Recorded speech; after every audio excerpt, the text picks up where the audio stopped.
All right, guys. So you're being sued by a debt collector. This is not a game. It's not a game. You're being sued by a debt collector. Now, what can you do if you're being sued by a debt collector? Well, if you get a summons or a statement of claim in the mail, you need to answer. It's important that you answer because if you don't answer, this could lead to a possible default judgment. So I've created a program. It's called Forbidden AI. And in this program, I have a whole bunch of defenses that you can use when you're being sued by that collector. So what I'm going to do right now, I'm going to show you, I'm going to share screen, and I'm just going to go over some of the possible things that you could do if you're being sued by that collector. Now, you should start seeing the screen. You should be able to see the screen. Let me get it right here.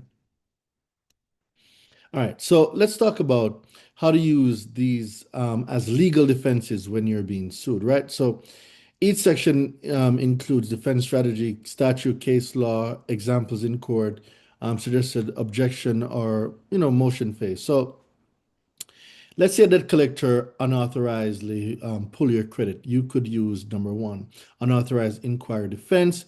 Use if a creditor or debt buyer, debt collector pull your credit without your permission. So the defense strategy would be to challenge the standing and evidence by arguing that the plaintiff had no permissible purpose under 15 U.S.C. 1681 BF.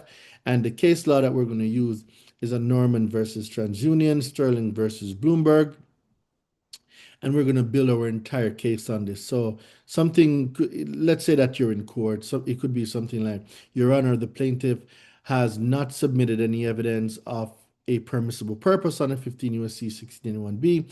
Under Norman versus TransUnion, the burden is on them to prove they had the right to access my credit report. Without that, the inquiry is illegal and should be stricken.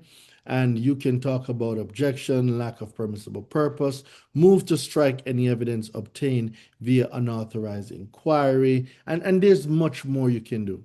But when it comes to being sued, you must answer. It's important that you answer because if you, like I said earlier, if you got a summons in the mail or a statement of claim, you need to answer paragraph by paragraph. And the three ways you want to answer, right? So it's not a million ways. It's either one, two, or three. You either deny, you either lack sufficient evidence, so you deny, or you admit. So you're either going to admit to what they're saying, which I don't recommend anybody do.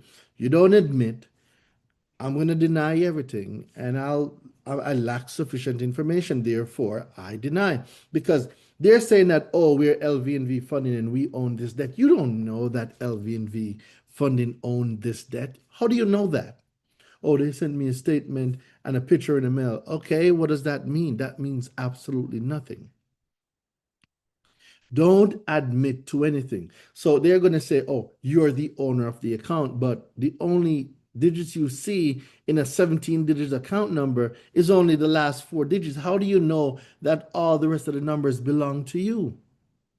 Don't be swindled. Don't be caught in their trap. All right? Don't be caught in their trap. If you want to learn more, if you want the full document, it's inside my community, it's inside my mentorship. All you have to do is click the link below. If you're being sued by a debt collector, do not ignore this. It could cost you significantly. All right? Don't ignore it. Don't.